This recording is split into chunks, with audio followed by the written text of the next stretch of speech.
98.5 200 FM।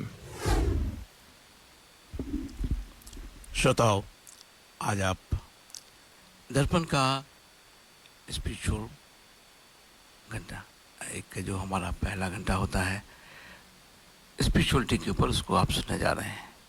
जैसे कि मैंने अभी सबके साथ में शेयर करा है कि आज हम गीता के ऊपर बात करेंगे कि कितने किस्म की गीता होती है। नॉर्मली हम लोग समझते हैं कि भगवत गीता का होता है, मैं भी समझता था। तो फिर एक क्यूरियोसिटी आई, मैंने कहा कि इतने और ये गीता वो गीता, तो इसके ऊपर क्यों ना एक बातचीत कर लीजिए। थोड़ा मैंने भी शोध करा था, तो मैंने सोचा हूँ एक वीडियो क्लिप भी लिया है यूट्यूब से। मैं चाहता हूँ पहले मैं वो सुनवा देता हूँ, फिर हम उसके ऊपर बात करेंगे कि आप लोग कितने गीता को जानते हैं या आपका क्या विचार है ये सब। तो समय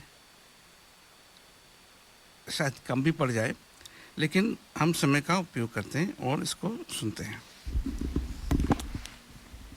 ये हम सबको पता है कि श्री कृष्ण जी ने अर्जुन को युद्ध के पहले गीता का ज्ञान दिया था, पर बहुत कम लोगों को पता होगा कि श्री कृष्ण जी ने युद्ध के बाद भी अर्जुन को एक उपदेश दिया था, जिसे अनुगीता कहते हैं। आज घर घर में श्रीमद् भगवद गीता पहुंच चुकी है, लेकिन ये बात जानकर आपको हैरानी होगी कि सनातन धर्म में 50 से भी ज्यादा गीताएं उपलब्ध हैं। जब जब भगवान का कोई भक्त धर्म संकट में पड़ा है, भगवान ने उस भक्त को किसी न किसी माध्यम से उपदेश दिया है। जैसे जब श्री राम जी सीता हरण के बाद परेशान हो जाते हैं, तो ऋषि अगस्त्य उनको शिव बोध कराकर हिम्मत बंधाते हैं, जिसे शिव गीता कहा जाता है। ऐसे ही अष्टावक्र गीता, विधुर गीता, व्याध गीता, अवधूत गीता आदि गीताओं के माध्यम से गुरु रूपी भगवानों ने अपने भक्तों को राह दिखाई है। और जहाँ श्रीमद् भगवद गीता का हमारे धर्म में विशेष महत्व है, वहीं अष्टावक्र गीता को महागीता का पद प्राप्त है। नमस्ते दोस्तों, आप सभी का हाइपर क्वेस्ट के एपिसोड नंबर 62 में स्वागत है। दोस्तों, जहाँ भगवद गीता एक व्यवहारिक ग्रंथ है, कठिन से कठिन परिस्थितियों में हमें रास्ता दिखाता है, वहीं पर अष्टावक्र गीता एक सैद्धांतिक ग्रंथ है जो आपको अंतिम सत्य तक लेकर जाती है। दोस्तों, आज की वीडियो में हम अष्टावक्र गीता पर चर्चा करेंगे और ये भी जानेंगे कि आज के हमारे यूथ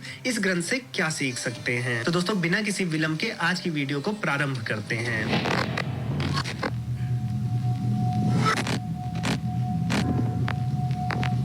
साथियों, अष्टावक्र गीता संस्कृत भाषा का एक बहुत ही उत्कृष्ट ग्रंथ है और ऐसे बहुत ढेर सारे संस्कृत भाषा के पथ प्रदर्शक ग्रंथ हैं। इसलिए आध्यात्मिक मार्ग पर बढ़ने वाले हर एक व्यक्ति के लिए संस्कृत भाषा का ज्ञान बहुत ही आवश्यक हो जाता है। नहीं तो आपको ट्रांसलेशंस पढ़ने पड़ते हैं और वो कितने ऑथेंटिक हैं, इसका डाउट हमेशा बना रहता है। और इसी दिशा में हमने एक निपुण संस्कृताचार्य जी की सहायता से एक संस्कृत कोर्स का निर्माण किया है, जिसका हमने नाम रखा है संस्कृत भाषा प्रज्ञा। ये कोर्स हमारे शिक्षणम ऐप पर आगामी 2 दिसंबर को लॉन्च होने जा रहा है। आप इसका लाभ जरूर उठाइएगा। हमारे आचार्य जी ने बेंगलोर से पेजावर मठ से 12 वर्षों तक गुरुकुल पद्धति से संस्कृत का अध्ययन किया है और संस्कृत के प्रचार प्रसार में कार्यरत हैं। 2 दिसंबर से आचार्य जी हर शनिवार और रविवार को रिकॉर्डेड वीडियो के माध्यम से आपको संस्कृत सिखाएंगे और ये कोर्स 4 महीनों तक चलेगा, जो आपको संस्कृत ग्रंथों को पढ़ने और समझने योग्य बनाएगा। और अगर आप इस कोर्स को संस्कृत भाषा प्रज्ञा को 2 दिसंबर से पहले प्री बुक करेंगे तो आपको 25% का एक्स्ट्रा डिस्काउंट भी मिलेगा। तो आप आज ही शिक्षणम ऐप पर जाकर इस कोर्स में इनरोल कर सकते हैं। मैंने लिंक नीचे डिस्क्रिप्शन बॉक्स और कमेंट सेक्शन में दे दी है, तो आप इस कोर्स का अवश्य लाभ उठाएं और संस्कृत सीखें, क्योंकि संस्कृत से ही होगा। दोस्तों, अब आइए अष्टावक्र गीता के विषय में जानना प्रारंभ करते हैं।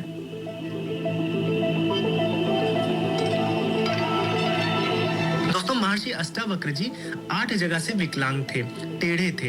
इसी वजह से उनको अष्टावक्र कहा जाता है। और उनकी इस स्थिति के पीछे एक कथा प्रचलित है, जिसमें कहा जाता है कि अष्टावक्र जी ने एक बार अपने पिता को उनके कर्म कांडों और पाखंडों को देखकर उसके विरुद्ध जाकर उनसे बोला था कि ज्ञान आपके अंतर मन में है, आपको अपने अंदर झांकना है, न कि किसी ग्रंथ या पुस्तक में। और इसी वजह से उनके पिता रुष्ट हो गए थे और उनको ये श्राप दे दिया था, जिसकी वजह से वो 8 जगह से विकलांग हो गए थे। लेकिन इस विकलांगता ने उनके ज्ञान को नहीं रोका और वो 10 वर्ष की उम्र में ऐसा माना जाता है कि परम ज्ञान को प्राप्त कर लिए थे। क्योंकि ये कहा जाता है कि अष्टावक्र गीता में, जो कि एक संवाद के रूप में बताई गई है, उसमें राजा जनक के प्रश्नों का उत्तर देते समय महर्षि अष्टावक्र जी मात्र 12 वर्ष की आयु के थे। साथियों, आयु की और कथाओं की पुष्टि तो नहीं की जा सकती, लेकिन जो अष्टावक्र जी ने ज्ञान दिया है वो बहुत अमूल्य है। वो आज भी आज के जनमानस के लिए उतना ही लाभदायक है जितना कि सैकड़ों वर्षों पूर्व था। तो दोस्तों, आइए जानते हैं कि महर्षि अष्टावक्र जी के उपदेशों से हम युवा क्या क्या सीख सकते हैं।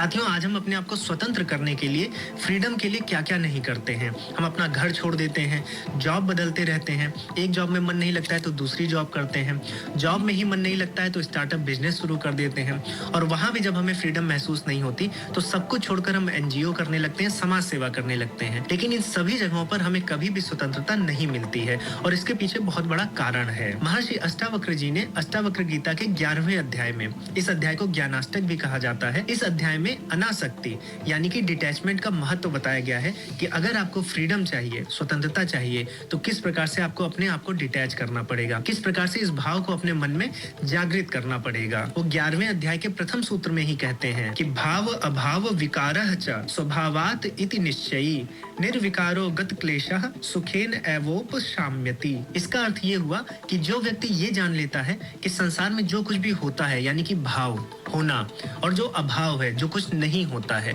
ये विकार ही है प्रकृति का, ये स्वभाव से उत्पन्न होता है। और जो इस बात को जान लेता है और जो विकार रहित हो जाता है, क्लेशों से मुक्त हो जाता है, वही असली स्वतंत्रता को, वास्तविक स्वतंत्रता को पाता है। इसको और अच्छे से समझने के लिए ऐसे समझिए कि जो भी जगत है, विश्व है, संसार है या इसके क्रियाकलाप है, ये एक तरह से विकार है प्रकृति के। वस्तुओं का होना या ना होना, किसी पदार्थ का वस्तु बनना, ये सब विकार है जो प्रकृति में स्वभावतः होते रहते हैं। अब अगर हम देखें तो बाहर से हमें प्रकृति चैतन्य लगती है कि प्रकृति सब कुछ खुद से कर रही है, लेकिन प्रकृति जड़ है। जो कुछ भी वो कर रही है वो किसी एक चैतन्य शक्ति के सानिध्य में कर रही है।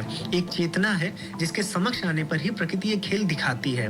अगर आपने सांख्य दर्शन पढ़ा है या हमने सांख्य दर्शन पर वीडियोस भी बनाई हैं यूट्यूब पर जो फ्रीली अवेलेबल हैं, अगर आप उन दोनों वीडियोस को देखेंगे तो आपको समझ में आएगा कि किस प्रकार से पुरुष की चेतना के समक्ष जड़ प्रकृति नए नए खेल दिखाती है। तो इसका अर्थ हुआ कि हर चीज का मूल भले प्रकृति हो, लेकिन प्रकृति का मूल भी एक चेतना है और उस चेतना के अभाव में प्रकृति कुछ भी नहीं कर सकती। तो जो भी विकार है वो प्रकृति में है, चेतना में नहीं है। इसलिए जो भी प्रकृति के ऊपर चला जाता है, जो भी अपने आप को प्रकृति के परे कर देता है, चेतना को समझ लेता है, वो विकार रहित हो जाता है। इसी अध्याय के 8वें सूत्र में अष्टावक्र जी ये भी बताते हैं कि चेतना के अभाव में जो संसार है ये मिथ्या ही है, ये कुछ भी नहीं कर सकता। इसलिए शरीर और इंद्रियों से लेकर बाहर जितनी भी चीजें दिख रही हैं, ये एक तरह से भ्रम ही है। और इसका ज्ञान जिस पुरुष को हो जाता है वो वास्तविक रूप में स्वतंत्र हो जाता है। आप कितना भी नेक काम कर लें, गरीबों की सेवा कर लें, पूजा भक्ति कर लें, लेकिन आप कभी भी अपने आप को स्वतंत्र तब तक नहीं अनुभव करेंगे जब तक आप अपने आप को प्रकृति के परे नहीं ले जाएंगे। इसलिए वास्तविक स्वतंत्रता केवल और केवल डिटैचमेंट से ही संभव है।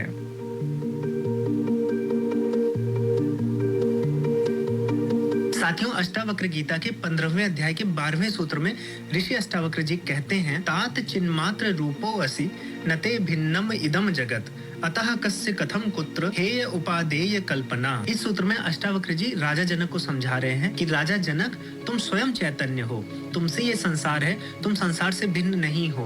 तो इसलिए हेय और उपादेय यानी कि क्या ग्रहण करना चाहिए और क्या नहीं ग्रहण करना चाहिए, ऐसा तुम क्यों सोचते हो। मतलब यहाँ पर अष्टावक्र जी ये समझा रहे हैं कि जैसे एक माँ होती है और अपने बच्चों में वो भेद नहीं करती कि किस बच्चे को पालना है और किस बच्चे को नहीं पालना है, उसी प्रकार से तुम्हारा ही ये संसार है। तो तुम्हें यहाँ पर क्या ग्रहण करना है, क्या नहीं ग्रहण करना है, किन सुखों को लेना है, किन दुखों को छोड़ना है, इस तरह के चिंतन में नहीं फंसना चाहिए। आत्मा, परमात्मा, जगत, संसार, ईश्वर, ब्रह्म, सुख, दुख, इनमें कोई भेद नहीं है, क्योंकि तत्व तो एक ही है और वो है चैतन्य, जो कि तुम स्वयं हो। तो जिसको आत्मा का दर्शन हो जाता है, आत्मा का ज्ञान हो जाता है, तो वो इस संसार को एक तत्व की तरह देखता है। लेकिन जिसको भिन्न भिन्न रूपों में आसक्ति होती है, वो इस संसार की भिन्न भिन्न चीजों को भिन्नता से देखता है और उसी माया जाल में फंसा रहता है। तो दोस्तों, हम देख सकते हैं कि आज के समय में एक इतना महत्वपूर्ण उपदेश है। आज हम देखते हैं कि हमारे बीच भेदभाव का अत्याचार बढ़ता जा रहा है। कोई किसी को अछूत मानता है तो कोई किसी को काफिर। तो हमारे युवा अपने वर्क प्लेस पे या फिर जहाँ कहीं भी रहे, वहाँ पर सबको एक ही भाव से देखें, या फिर जीवन के जो उतार और चढ़ाव हैं उनमें भी एक ही भाव को बनाए रखें। उसके लिए अष्टावक्र जी की इस बात को, इस उपदेश को घर घर तक पहुँचना ही चाहिए। तो जब ये संसार अपना है तो इस संसार में हमें किसी भी चीज में भेदभाव नहीं करना चाहिए।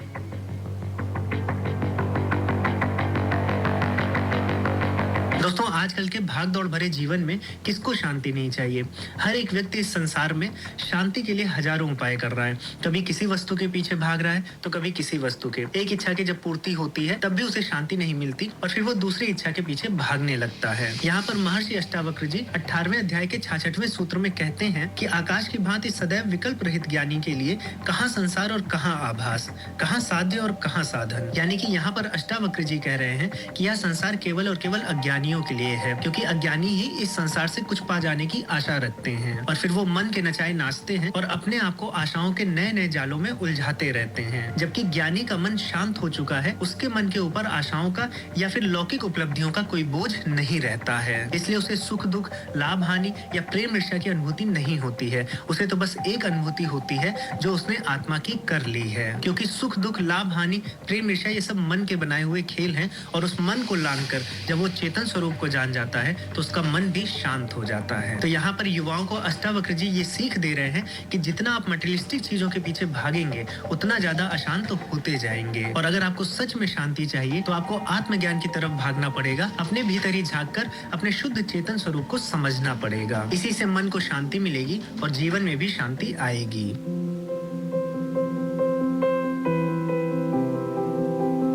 साथियों, अष्टावक्र महागीता के 10वें अध्याय के प्रथम सूत्र में ही महर्षि अष्टावक्र जी ने जो बात कही है उसको सुनकर शायद आप चौंक जाएंगे। यहाँ पर वो कह रहे हैं कि तू शत्रु रूप काम, अनर्थकारी अर्थ को त्याग तथा इन दोनों के कारण रूपी धर्म को भी त्याग कर, तो सबको उपेक्षित कर। दोस्तों, हम सभी को पता है कि सनातन धर्म में 4 पुरुषार्थ हैं: धर्म, अर्थ, काम और मोक्ष। इसमें से धर्म, अर्थ और काम, इन तीनों के समन्वय से हमें मोक्ष मिलता है। लेकिन इस सूत्र में अष्टावक्र जी कह रहे हैं कि जहाँ हमें अर्थ और काम का त्याग तो करना है, वहीं पर हमें धर्म का भी त्याग कर देना है। अब वो ऐसा क्यों कह रहे हैं, इसको समझते हैं।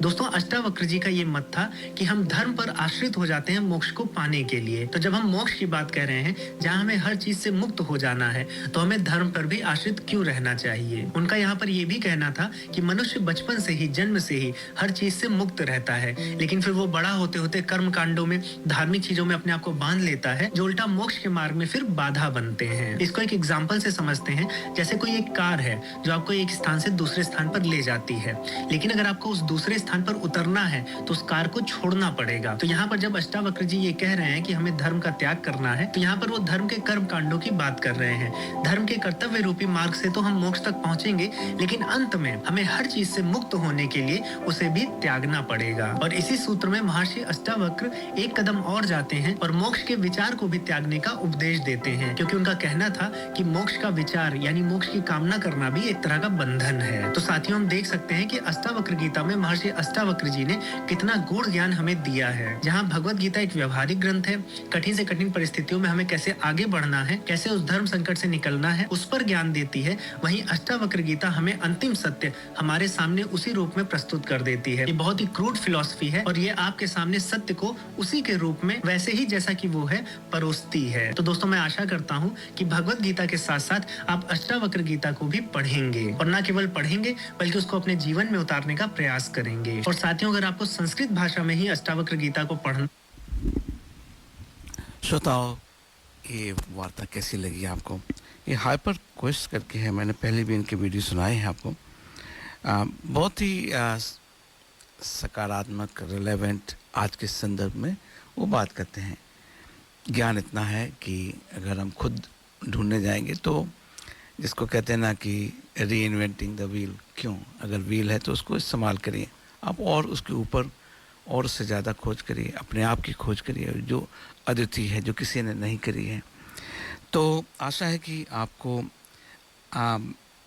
जिन लोगों को नहीं मालूम है उनको मालूम हुआ होगा कि गीता 50 से भी ज़्यादा हैं, 50 से भी ज़्यादा हैं। मुझे अचंभव हुआ था, लेकिन मैंने कहा आपके साथ भी हम शेयर करते हैं। तो भगवत गीता सबको मालूम है, जो भगवान कृष्ण और अर्जुन के बीच में जो संवाद हुआ था उसके बारे में है। ये हमारे जीवन के जो छोटी छोटी बातें हैं, जो प्रश्न आते हैं, उनको कैसे हम मैनेज करें, कैसे धर्म को पालन करें संसार में रहते हुए। और एक उद्धव गीता थी जो भगवान कृष्ण और उद्धव के बीच में थी। तो इसमें भी लाइफ की विजडम, इसमें युद्ध का नहीं, लेकिन फिर भी एक इसमें फिलोसॉफिकल टीचिंग का बहुत बड़ा रोल था, डीप जिसको कह सकते हैं। ये सारे के सारे डीप थिंकिंग में हमें लेके जाते हैं। जो आयाम हमें देते हैं ये ग्रंथ, वो ऐसे होते हैं कि शायद हर एक के लिए ठीक नहीं हो, हर एक को वो सूट नहीं करेंगे, लेकिन जितने ज़्यादा आप डीप में चलते चले जाएंगे, उतने ही ज़्यादा आपको ये जो ग्रंथ हैं वो सार्थक लगेंगे। जैसे अष्टवक्र गीता है, वो आम जो जीवन है उससे कहीं ज़्यादा ऊपर लेके जाता है।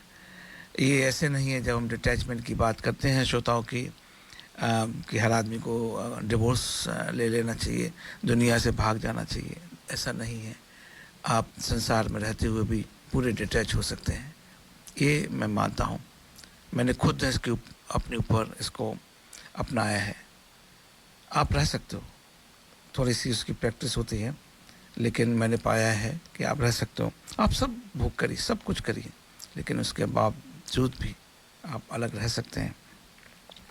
एक है शिव गीता, जो भगवान राम और शिव के बीच में हुई थी, जब सीता जी का अपहरण हुआ था, उस समय का ये है। तो डिवोशनल है, मेटाफिजिकल टीचिंग है इसमें। देवी गीता है, जो एक देवी और हिमालय गॉड के बीच में ये संवाद हुआ था। तो teaching on devotion and creation. Ram Gita है, जो राम और लक्ष्मण के बीच में हुई थी, teaching on duty and detachment.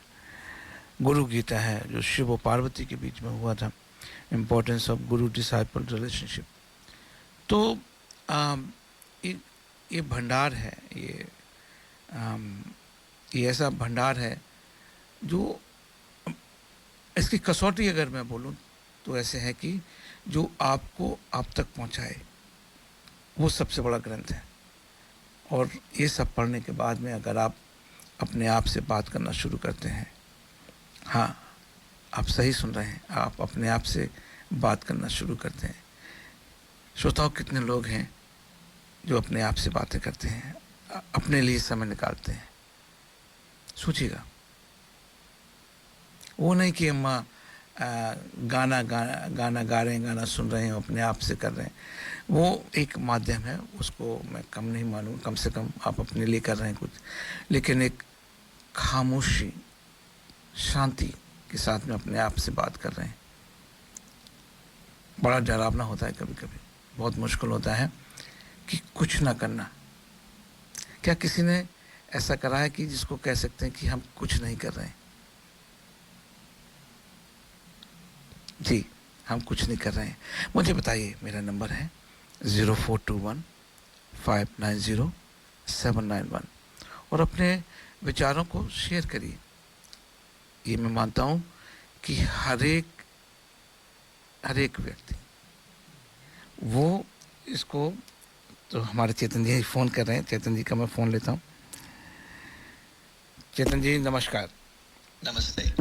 कैसे हैं चेतन जी? एकदम ठीक। तो इसके ऊपर अपना व्यू जी। मैं डालना चाहता था। जी जी। तो मेरे हिसाब से हमारे हिंदू धर्म में 4 संप्रदाय हैं, उसको, और साथ ही संप्रदाय जो हैं इनका लिंकेज विष्णु और कृष्ण पे है। तो जैसे पहली संप्रदाय है श्री संप्रदाय, और उसको लक्ष्मी संप्रदाय भी कहते हैं। फिर ब्रह्म संप्रदाय, रुद्र संप्रदाय, और चौथी है कुमार संप्रदाय। जैसे मैं गुजराती हूं, तो हम लोग ज्यादा करके रुद्र संप्रदाय को फॉलो करते हैं, जिनका गुरु है वल्लभाचार्य, और हमारा जो मार्ग है वो पुष्टि मार्ग है। जैसे हरे कृष्णा वाले दे फॉलो ब्रह्म संप्रदाय। तो हर एक संप्रदाय की फिलॉसफी होती है, and that is what why we get confused कि भाई कितनी सारी गीतियां हैं, ये है। It's not that, it is these संप्रदायs जो आगे बढ़ती चली गई है। और ये ब्रह्म संप्रदाय जो हरे कृष्णा वाले जो मानते हैं, they strictly believe कि अगर आपको गीता सीखनी है तो आपके पास एक गुरु होना चाहिए, और हम शिष्य हैं तो उनके रूल्स होते हैं कि गुरु गीता को एज इट इज फैलाएं। इसीलिए गुरु होना बहुत जरूरी है। जैसे ब्रह्म संप्रदाय है, फिर उनका जो डिसिप्लिक सक्सेशन है वो ब्रह्मा है, नारद है, व्यास है। फिर and at some point of time Krishna खुद एक गुरु की तरह प्रकट हुए थे, and he is called Chaitanya Mahaprabhu. और फिर उसके बाद बढ़ते बढ़ते जय श्री प्रभुपाद जो हुए हैं, so वो ब्रह्म संप्रदाय, he belongs to that lineage। तो this is how our Hinduism is, and I don't think we should confuse with so many Gitas and so many हर एक की philosophy है, everything is linked to Krishna।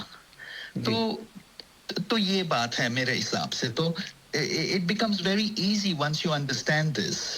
और सारे संदेश जो है जो गीता में है वो उसको अगर if it is not confused then उसका जो मीनिंग है ये गुरु ही समझा सकते हैं, rather than we try to learn from books and this।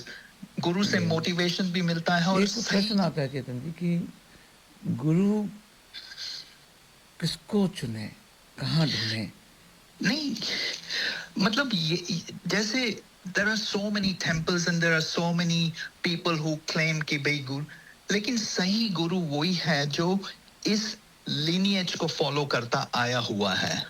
and that is what, तो उसमें सारी जो qualifications हैं, सारे गुण हैं, तो वो ही असली गुरु हो सकता है, नहीं तो nobody। लेकिन सवाल ये है कि अगर समझो मैं अज्ञानी हूँ और मैं अपने गुरु को ढूंढ रहा हूँ, कैसे ढूंढूंगा?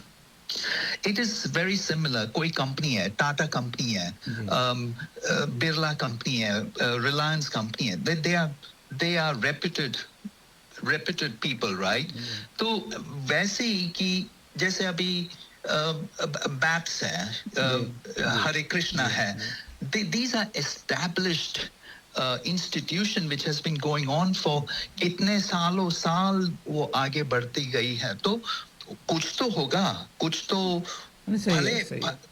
भले उनका जो भी है। जैसे लास्ट टाइम किसी ने कहा था कि इतने सारे पैसे आते, कहा क्या सब, उससे क्या मतलब अपना, उससे अपना क्या मतलब? अगर आपको ज्ञान चाहिए तो जस्ट फोकस ऑन दैट, ज्यादा डीप मत जाओ, just go to create motivation to be part of your to begin your spiritual journey, that's it। एक और आपने बड़ी अच्छी बात बोली कि आप अपना देखिए वो, और आप जैसे बैप्स है, हरे कृष्णा है, उनके अपने अपने काम होते हैं, वो अलग अलग कंट्री में जाते हैं, वहाँ इस्टेब्लिश करते हैं, उनके सोशल कॉजेज़ भी होते हैं, उनको टेम्पल भी बनाना है, उसके लिए उनको पैसा भी इकट्ठा करना है, ये सब होगा। लेकिन आप किस लिए जाते हैं वो इम्पोर्टेंट है, नहीं? Exactly। Yep। ज्ञान लेने जाते हैं। हाँ, तो आप अपने ज्ञान में फोकस करिए और लीजिए, और इसको शायद ट्रायल एंड एरर भी कह सकते हैं कि आप जाइए, आप रुकिए नहीं कि जैसे मैंने कहा था कि भाई मैं अज्ञानी हूँ, मैं कहाँ ढूंढूं? तो ढूंढिए, आपको 1 2 3 4 धीरे आप एक जगह पहुंच जाएंगे कि हाँ ये मुझे चाहिए, समथिंग लाइक दैट। नहीं, जैसे कंपनी में है, आप फ्रेश ग्रेजुएट हैं, आप कंपनी में जाते हो, then you learn something from some people, something more from other people, and then you always ask somebody who knows everything। तो अपने आप को जर्नी में पता चल जाएगा कि कौन खोखला है और कौन ज्ञानी है। जी, एक ज्ञान की बात करता हूँ, थोड़ा सा इजी करता हूँ, एक माहौल थोड़ा सा सीरियस हो गया। एक संत थे, ज्ञानी संत थे, वो जा रहे थे दुनिया छोड़ के, तो सब उनके जो डिसाइपल थे सब आजू बाजू में बैठ गए, तो पूछा कि ये भाई अब आप जा रहे हो, हमारे लिए कुछ अंतिम शिक्षा दे दो। तो उन्होंने कहा कि बिल्ली कभी नहीं पालना, आप सकते हैं यार, क्या क्या क्या ज्ञान होता है, आप क्या क्या बातें करते थे, अब आप जा रहे हो, आप ऐसी बातें करो कि बिल्ली नहीं पालना, और इतना कह के वो चले गए। अब काफ़ी लोग वहाँ बैठे थे, उसमें से एक आदमी था, उसने कहा देखो मुझे मालूम है कि आपके अंदर बड़ी क्यूरियोसिटी है, लेकिन मुझे मालूम है उन्होंने ऐसा क्यों बोला था। तो कि हाँ बताइए क्या हुआ था। तो उन्होंने कहा कि ये जब आए थे इस गांव में तो बिल्कुल अपने एक इनके कुछ नहीं था, बिल्कुल मस्त रहते थे। दो इनके पास में लंगोटे थी, लंगोट आप समझते होंगे जो छोटा, तो लंगोट इनके पास थी, तो वो अपना सब बहुत अच्छा चल रहा था, बहुत अच्छी प्रीचिंग चल रही थी। लेकिन क्या हुआ कि अब वो दो ही लंगोट थी, तो वहाँ पे ना चूहे थे जो थे ना, वो लंगोट को काट जाते थे, और जो है ना वो एक समस्या बनी हुई थी उनके लिए। तो किसी डिसाइपल ने कहा कि काम करो कि आप ना एक बिल्ली ले लो, तो वो इन चूहों को मार देगी और आपका प्रॉब्लम सॉल्व हो जाएगी। तो उन्होंने कहा इसमें कोई बुराई भी नहीं, मैं तो कुछ मतलब मैं तो हत्या नहीं कर रहा हूँ, बिल्ली को तो स्वभाव है, तो पल रही है, अपना चल रहा है। तो बिल्ली एक आ गई वहाँ पे, तो बिल्ली ने 2-4 हफ्ते में सारे के सारे चूहे ख़त्म कर दिए। अब चूहे कोई बचे नहीं, तो अब बिल्ली भूखी रहने लगी। अब तो बड़ा तकलीफ हो गई, तो मोह तो हो ही जाता है कि भाई बिल्ली है तो अब क्या करा जाए। लोगों से पूछा भाई कि देखो अब चूहे कहाँ से लेके आएंगे अब इसको तो कुछ ना कुछ तो करना पड़ेगा। तो उनका कि ऐसा करो कि एक ना गाय ले लेते हैं जिसका दूध ये बिल्ली पीती रहेगी, और आपका भी भरण पोषण होता रहेगा, आप भी क्योंकि आपको भी कुछ ना कुछ तो चाहिए होता है। अभी हम गांव से लेके आते हैं, एक गाय हो जाएगी। तो ठीक है, कहा ये भी अच्छा है, गाय तो अच्छी माता होती है। तो एक गाय आ गई। अब गाय आई तो जो हमारे ये गुरुजी थे तो अब उसकी सेवा में लग गए। अब सवेरे उसके लिए बनाओ, फिर ये करो, फिर वो करो, ये साफ करो, तो अभी बड़ी ये दूसरी समस्या खड़ी हो गई। तो गांव वालों से कहा भाई ये तो जो है ना एक मैं तो भक्ति पूजा पाठ का आदमी हूँ, आपने ये पूरे गाय के उसमें लगा दिया। तो कहा कि हाँ ये तो है गड़बड़। तो उन्होंने कहा कि भाई काम कर लेते हैं कि भाई ये तो हम लोग एक एक करके आते रहें और इसको करते हैं। फिर उसमें से कुछ लोग जो है ना एक दिन गायब हो गए, 2 दिन गायब हो गए, तो थोड़ा अस्त व्यस्त सा हो गया।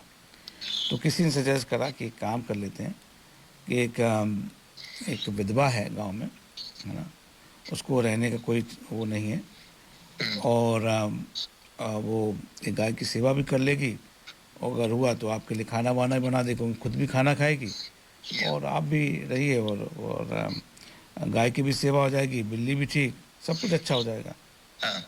तो सब ने कहा भाई ये तो बहुत अच्छा है, हर एक का इसमें भला हो गया।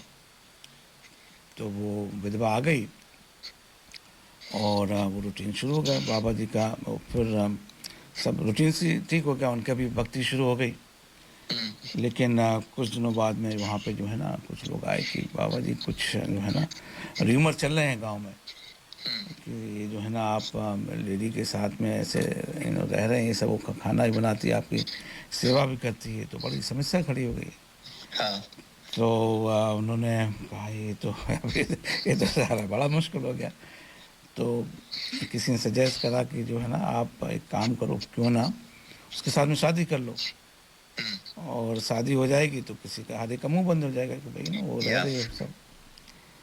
अब कोई दूसरा रास्ता भी नजर नहीं आ रहा था।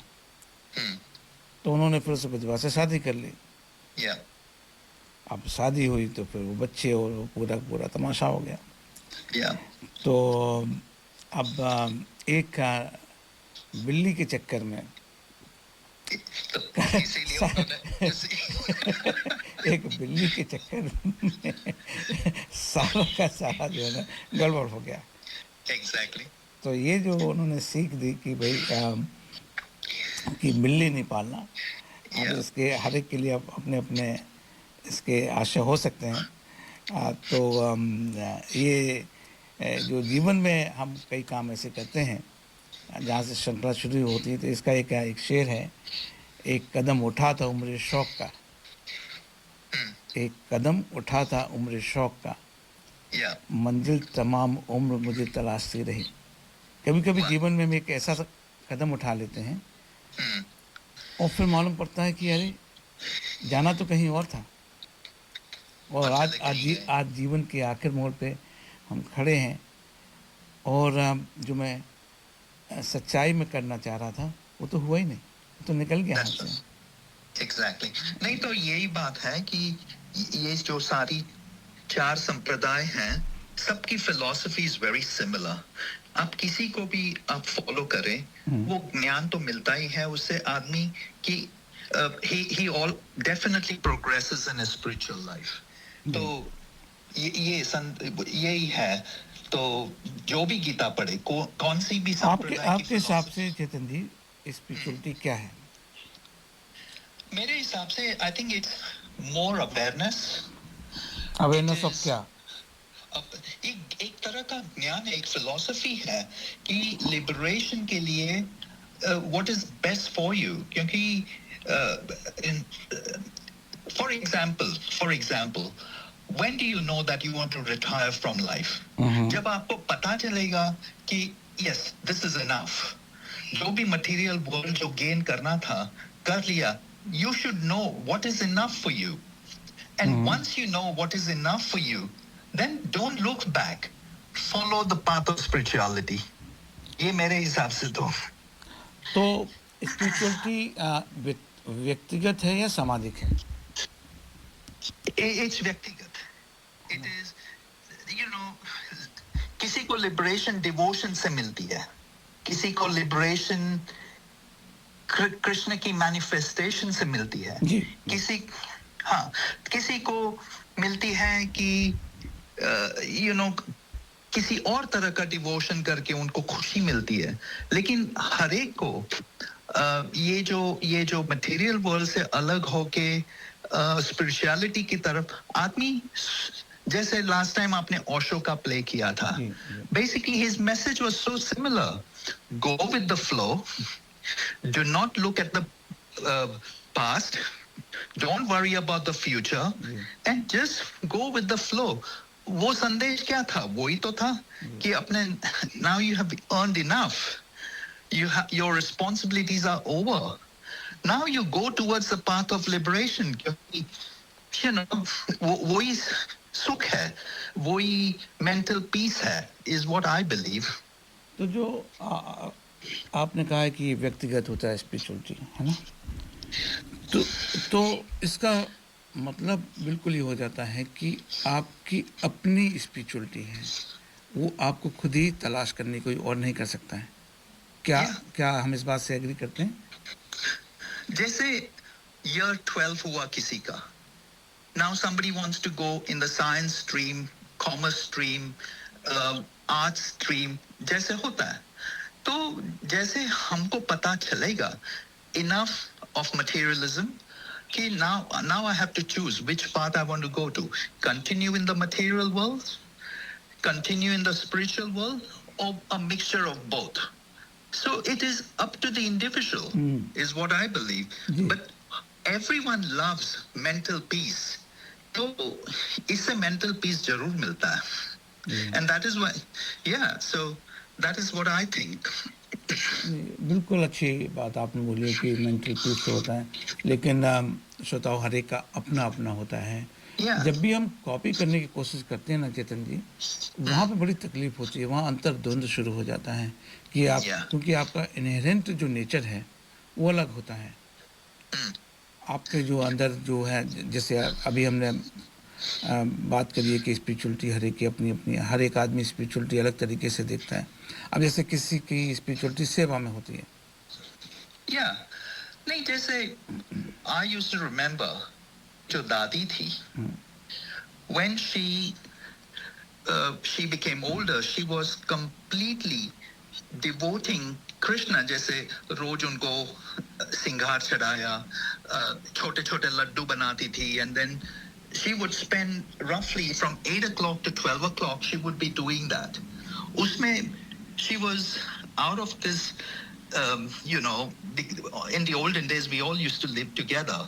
So she was out of the kitchen. She was अपनी सेवा में वो थी.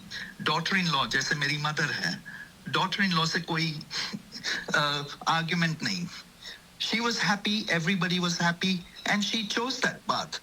तो जरूर उसको सुख मिला होगा. जरूर उनको क्या कहते हैं? That devotion, it just, she fell in love with Krishna, for example. और उतनी जो खुशी उनको मिली थी, she was always, जैसे हमेशा वो प्रफुल्लित थी. हमेशा she would tell me stories about, you know, तो ये upbringing के ऊपर भी बड़ा वो होता है कि yeah, जी you know, बिल्कुल सही बात बोली है. that's right. जो माँ का जो अपब्रिंगिंग है वो सीधा माँ पहले फिर फादर का बाद में बहुत असर पड़ता है जो बच्चे के व्यक्तित्व पे. Yeah. ये मैंने देखा है. हर एक का बच्चा, हर एक का वो लड़की है लड़का है, वो माँ के इर्द गिर्द उसकी वो स्पिरिचुअलिटी चलती है पूरा. वो जो माँ ने छोटी छोटी बातें करी थी, बाद में वो भी माँ जिसको कहते हैं माँ पहली गुरु होती है.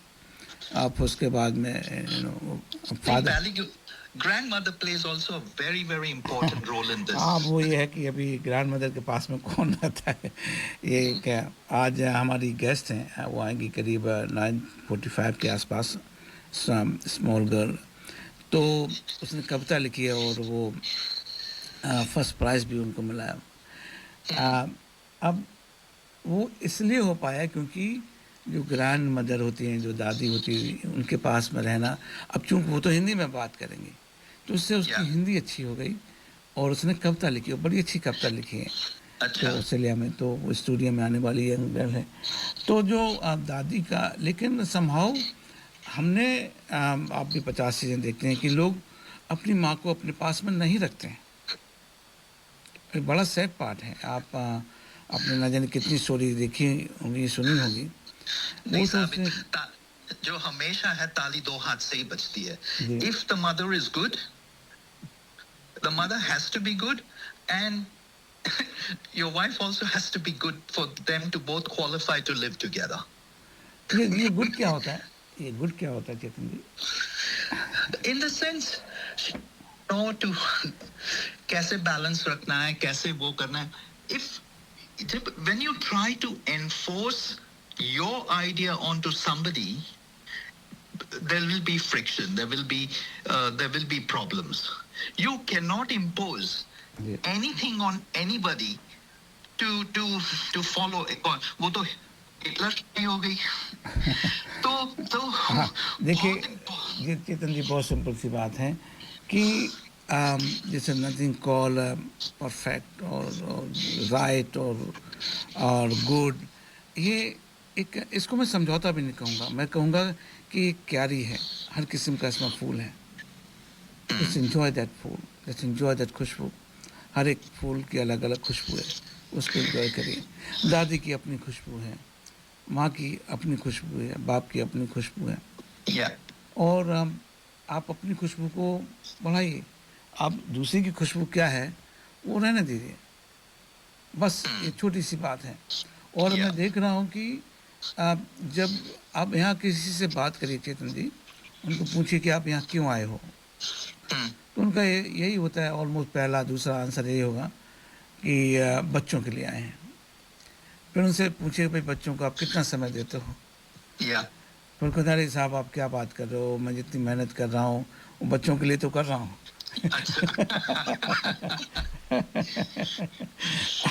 अब ठीक है भाई, लेकिन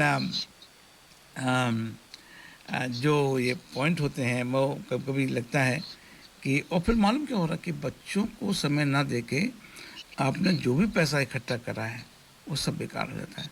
आप घर में खाली बैठे होते हैं.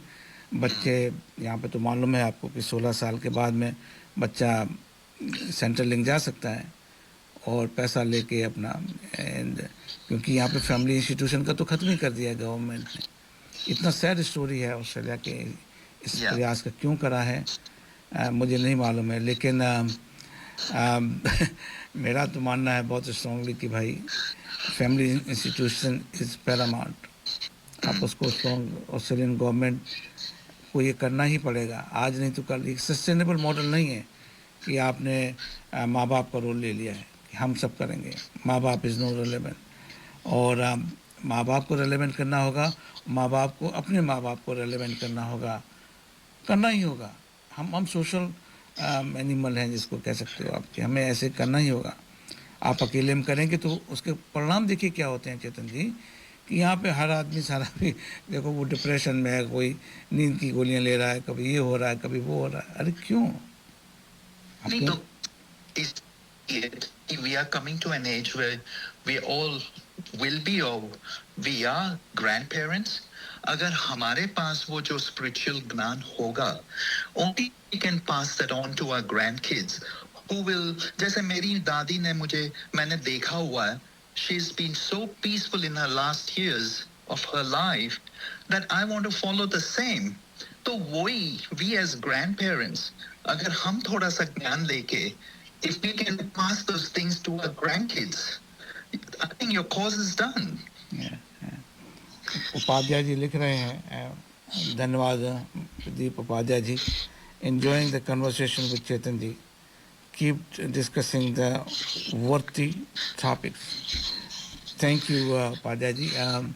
ये आपका फीडबैक बड़ा हमारे लिए बेशकीमती जिसको कहते हैं वो है, क्योंकि Other people should join as well and discuss, Exactly, because discussing is the best way to learn from each other. Is actually what I feel. ये जो डिस्कशन का आपने पॉइंट बोला है, अगर आप सनातन फिलॉसफी की बात करेंगे तो एक ही चीज़ आती है कि विमर्श। हम किसी भी चीज़ को, हमने ये नहीं कहा है कि इसके ऊपर विमर्श नहीं हो सकता है। बहुत कम ऐसे सो कॉल्ड रिलीजन हैं जो अलाउ करते हैं कि आप you ask any question, it is not allowed. कुछ चीज़ें हैं उसके अंदर में आप बात कर सकते हो, उसके अलावा नहीं कर सकते हो। यहाँ पे आप भगवान को चैलेंज कर सकते हो, अब जो मर्जी बात करना चाहो। और ये जो गीता बनी है, ये इसी संदर्भ में इतनी गीता 50 ऊपर बनी है क्योंकि वहाँ पे विमर्श हुआ है, डिस्कशन हुआ है। नहीं, जो गुरुकुल होता है, जैसे गुरु होता है और सारे डिसाइपल्स होते हैं, सब एक साथ पढ़ते हैं, एक दूसरे को क्वेश्चंस पूछते हैं, यू गेट थिंग्स क्लैरिफाइड। तो यही तो सही, that is the right way of to gain knowledge. श्रोताओ, आप भी हमें कुछ लिखिएगा, और हमारे साथ में अगर कोई जुड़ना चाहते हैं या हम दोनों के बीच में जुड़ना चाहते हैं, चेतन जी और मेरे बीच में अगर आप भी शामिल होना चाहते हैं, आप मुझे संपर्क कर सकते हैं 0421590791 पे, और मैं आपको इसमें लिंक करता हूँ। तो चेतन जी, क्यों ना हम हमारे उपाध्याय जी को इसमें लिंक करा जाए? जरूर। हाँ, एक सेकंड ट्राई करता हूँ। हाँ जी।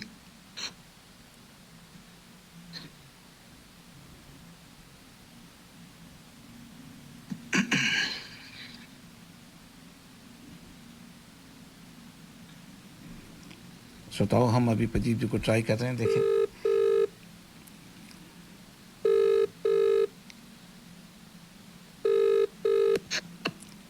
हेलो। प्रदीप जी, मैं आपको मर्ज कर रहा हूँ, ठीक है? अच्छा अच्छा जी, तो अभी प्रदीप जी, हेलो प्रदीप जी, कहाँ चले? क्या हुआ प्रदीप जी? आपने फिर दोबारा से करता हूँ।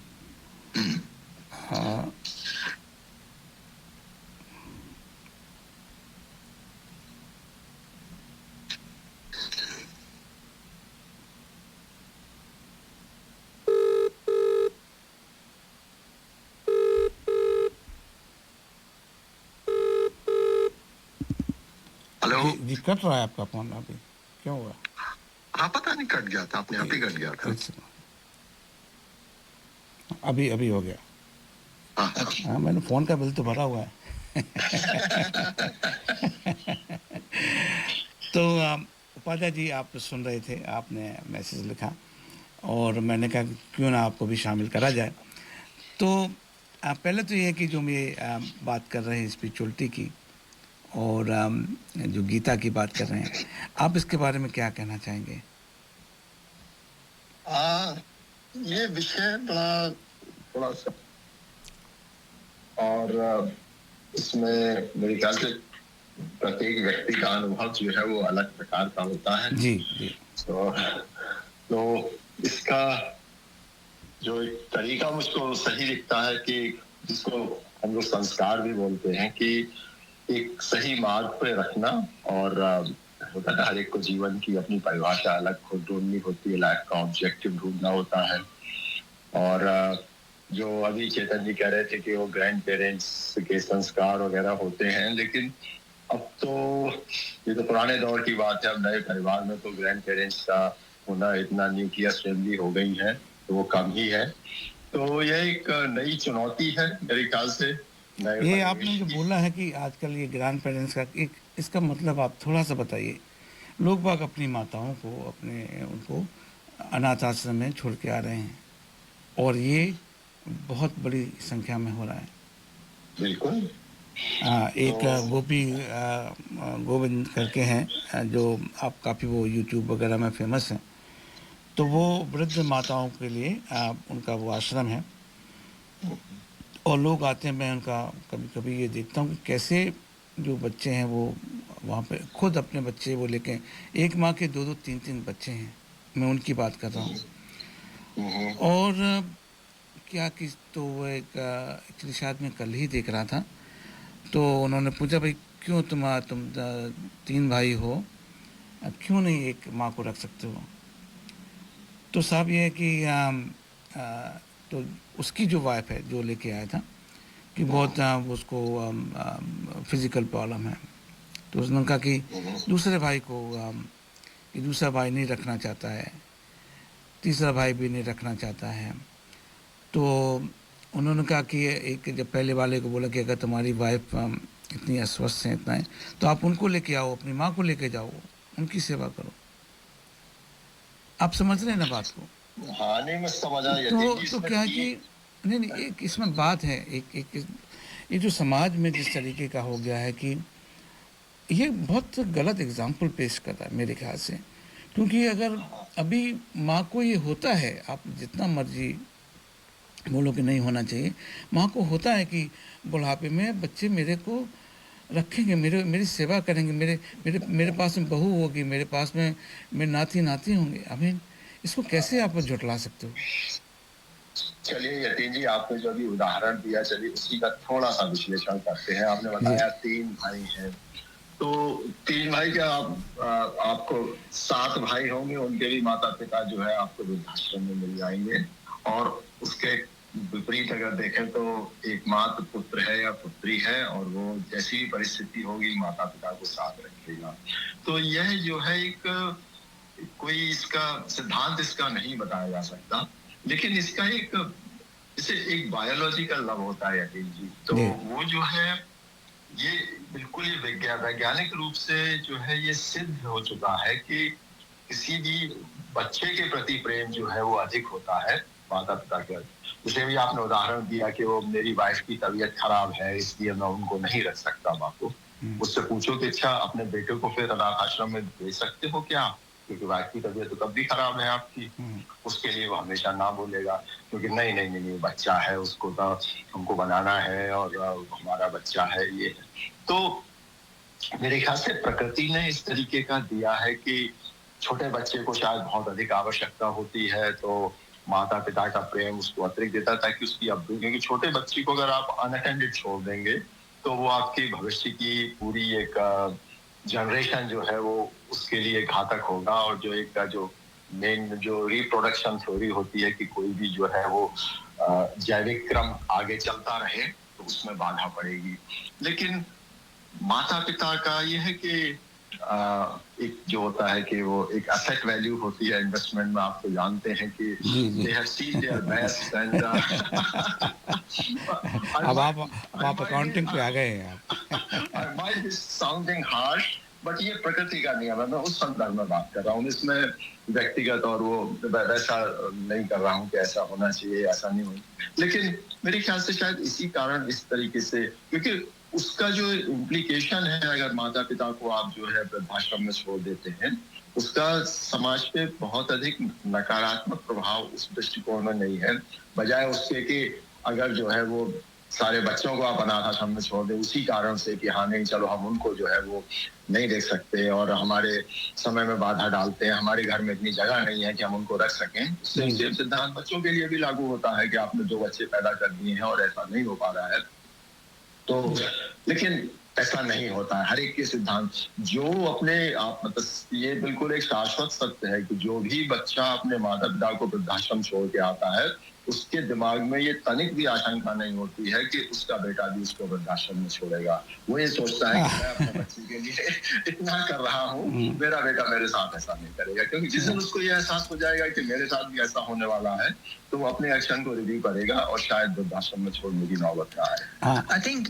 मैं कुछ कहना चाहूंगा कि अगर आपकी सिबलिंग्स में अंडरस्टैंडिंग है, for example, if we all love our brothers and sisters and if we all decide to share responsibility, जैसे मेरी मम्मी यहाँ पर 7 बार आ चुकी है। When I was overseas, when I was living overseas, she stayed with me for 3 साल। So I was taking that responsibility कि हाँ मेरी भी जवाबदारी है और मुझे भी मम्मी के साथ रहना है।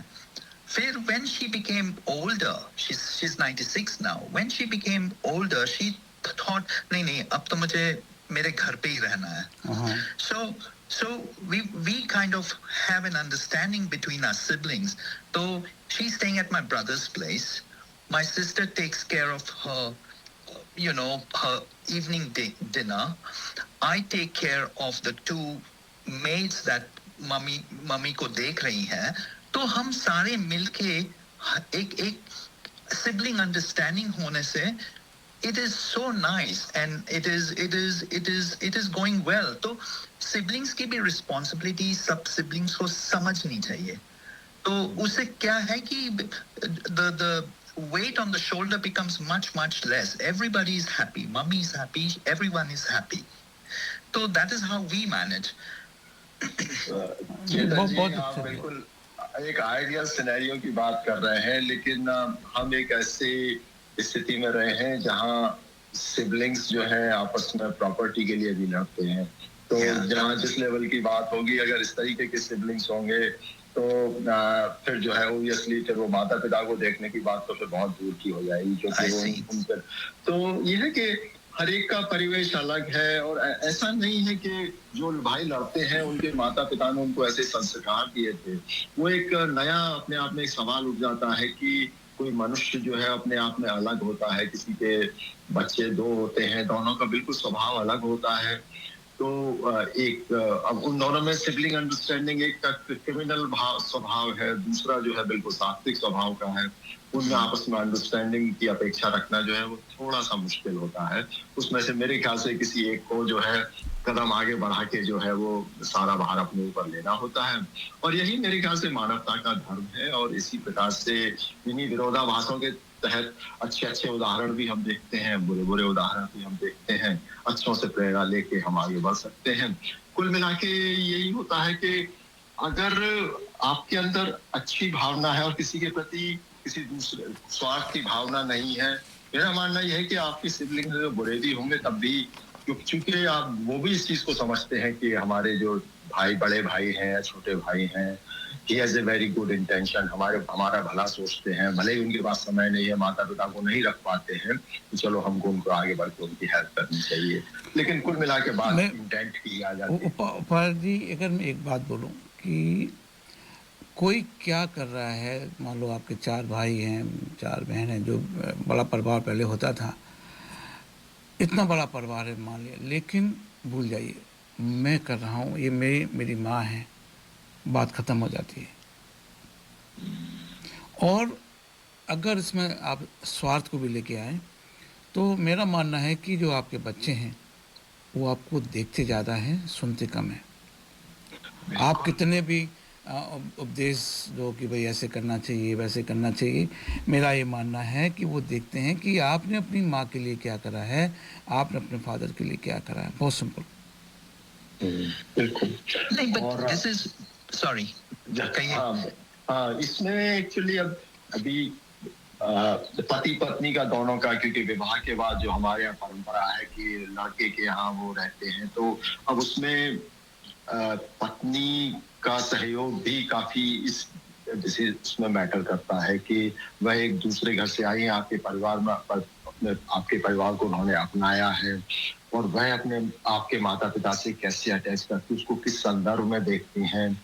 और वही मैंने बताया कि जैसे बच्चों के प्रति उनका प्रेम अधिक होता है, माता का विशेषकर बच्चों के प्रति अधिक होता है। तो अगर उसको कहीं ऐसा लगता है कि हम अपने पेरेंट्स की देखभाल करने के चक्कर में हम अपने बच्चों के साथ अन्याय कर रहे हैं, तो कई बार ऐसी भावना आती है कि कहीं हम इनको अलग कर दें ताकि हम अपने बच्चों की सही से अपब्रिंगिंग कर सकें, ये है। तो कई बार आप उसको स्वार्थी आउटलुक भी कह सकते हैं और एक प्रैक्टिकल अप्रोच भी हो सकती है। लेकिन अगर मैं ये मानता हूँ कि हर पत्नी जो कि अपने सास ससुर के प्रति अगर थोड़ा सा अगर यह भाव रखे कि उसके अपने माता पिता भी हैं जो कि उसके भाइयों के साथ रहते हैं, तो अगर उसकी भाभियों का भी अगर ऐसा भाव हो जैसा वह प्रदर्शित कर रही है अपने सास ससुर के प्रति, तो इस समस्या का समाधान स्वतः ही हो जाएगा। लेकिन और मैं फिर से बोलता हूँ आपको, वही एक स्त्री एट अ वेरी मोमेंट अपनी माँ के लिए अलग होता है उसका रिएक्शन उसी समय। ऐसा भी नहीं कि एक दिन बाद अगर आप उससे अपनी लड़की को बोलो कि तुम्हारी माँ ऐसे हो, तो वो बिल्कुल उसका जो उत्तर होगा वो ऐसे होगा कि बिल्कुल जैसे माँ के लिए होना चाहिए। और उसी समय उसके ये बड़ा मुश्किल है। ये नितिन जी बहुत जटिल विषय है। बहुत जटिल विषय है। बिल्कुल आपने बिल्कुल इसमें महिलाओं का जो भूमिका जो है वो महत्वपूर्ण है, पुरुषों से अधिक है। अगर मैं इस बात को गारंटी से कह सकता हूँ कि किसी घर में अगर बहू कह दे कि नहीं इनको हम वृद्धाश्रम में नहीं छोड़ेंगे, तो लड़के का मन है अगर वो कहे कि हम इनको वृद्धाश्रम छोड़ देते हैं, बच्चों की उसमें दिक्कत हो रही है, हमारा छोटा घर है, जो भी कारण उसका बताए, और अगर उसकी पत्नी मना कर दे कि नहीं कैसा भी हो हम अपना गुजारा कर लेंगे, मम्मी पापा को आप छोड़ के नहीं आए, तो 99 out of 100 man will agree कि चलो अगर तुम्हारी इच्छा है तो ऐसा कर लेते हैं। लेकिन वही चीज है, तो ऐसा हमेशा जो है ऐसी स्थिति नहीं आ पाती है। तो दूसरी जो आपने बताया कि जैसे ये मानव स्वभाव, इसमें मैं महिलाओं को ही दोष नहीं दूंगा। जैसे कि कोई बहू है तो अगर जैसे उसकी सास अगर उसको बोल दे कि तुमने आज दाल में देखो नमक कम कर दिया, या जो भी एक छोटी सी बात, तो उसको बुरा लगेगा कि हाँ मतलब एक तो मैं पूरे दिन भर खटती हूँ और इनको तो दाल में नमक कम नजर आ रहा है। लेकिन अगर वही बात उसकी माँ उससे भी कले उसको कितनी बार बचपन से बताया है कि दाल में तू नमक जो है वो चख के डाला कर या ऐसे किया कर, उसको बुरा नहीं लगेगा, है ना। तो इसका एक बायोलॉजिकल रीजन है। क्या रीजन है सॉरी, ये मेरे ख्याल से ये लड़के पर भी लागू होती है। लड़के का पिता अगर उसको डांट दे कि तुम सवेरे जल्दी क्यों नहीं उठ सकते और तुम ऐसा, और वही चीज अगर लड़के का ससुर उससे कहे कि कैसे यार तुम लापरवाह आदमी सवेरे ढंग से नहीं उठ सकते, उसको बुरा लगेगा। क्योंकि अब चाहे उसको बायोलॉजिकल रिलेशन मान ले या जिस चीज को देखते हुए हम बड़े हुए हैं कि हाँ इनकी डांट हमको बुरी नहीं लगती, हमसे पिताजी हम कुछ भी कह दें ठीक है, मतलब जो भी है, लेकिन कोई और कहेगा तो इसके मतलब विभिन्न प्रकार से इसका विश्लेषण किया जा सकता है। लेकिन हाँ, मेरे ख्याल से एक अनफेयर बात हो रही है यहाँ पे। अब हमें किसी लेडी को नेक्स्ट संडे को, क्योंकि ये जो है ना मेरे ऊपर ये प्रचारोप लगेगा कि ये जो है ना ये मेल क्लब बन गया है। और जी मैं तो ये कहना चाहूंगा, जैसे I've got my two sons here, मैं I'm pushing them कि भाई ये क्रिसमस में आप आपकी ग्रैंडमदर से जरूर मिल के आओ, so that उनको भी पता चलेगा कि वृद्ध अवस्था क्या है, and how you know the love of the grandmother towards her grandkids, it is so गहरा कि मैं इनको कन्विंस कर रहा हूँ कि एक कहता है मेरे 3 बच्चे हैं मैं कैसे जा सकता हूँ, मैंने बोला गधा है। दूसरा कहता है I am planning a second kid, let me enjoy my Christmas. तो मेरी घर की समस्या ये है, I said please go and visit your grandmother. Oh my God, या तो हाँ श्रोताओं, अब इस समय जो हमारा जो स्पिरिचुअलिटी का हमारा सेगमेंट है उसका ये समय पूरा हो रहा है। अभी हम अपना नॉर्मल वाला शुरू करेंगे, गाने वाने वाला। ये आशा है कि कई लोगों को ये पसंद भी आ रहा होगा, बोरिंग नहीं लग रहा होगा। Trying to have bit of laugh as well. लेकिन अगले संडे को हम चाहेंगे कोई तो हमें बैलेंस करना होगा, तो फीमेल एंड उनका भी पक्ष होना चाहिए, तो उनको लेके आएंगे।